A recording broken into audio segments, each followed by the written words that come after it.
नंदिनीसाठी जीवाचं हे वेडं पाऊल.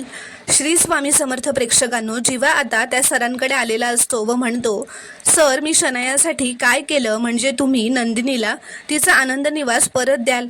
तर ते सर ती कॉफी स्वतःच्या बुटावर सांडवतात व जीवाला म्हणतात, तू म्हणाला होतास ना की सर मी काय करू, मग साफ कर ही कॉफी.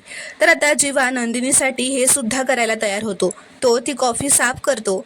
ते सर म्हणतात, बघा विक्रम देशमुखचा मुलगा माझ्या पायाशी आहे. जीवा आता नंदिनीसाठी स्वतःचा स्वाभिमान विसरलेला असतो व नंदिनीवरचं प्रेम त्याने दाखवून दिलेलं असतं. इथे दुसरीकडे नंदिनी काव्याला म्हणते, पार्थना आता काय हवंय काय नको हे तुलाच बघायचंय ना. तर काव्या काहीतरी कारण काढून म्हणते, मला जावं लागेल गेस्ट रूममध्ये अभ्यास करायला.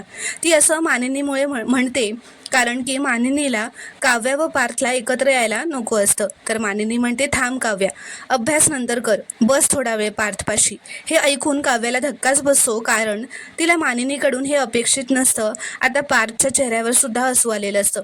प्रेक्षकांनो, तुम्हाला जर का हा शॉर्ट रिव्ह्यू आवडला असेल तर व्हिडिओ लाईक करा, शेअर करा व चॅनलला प्लीज सबस्क्राईब करा.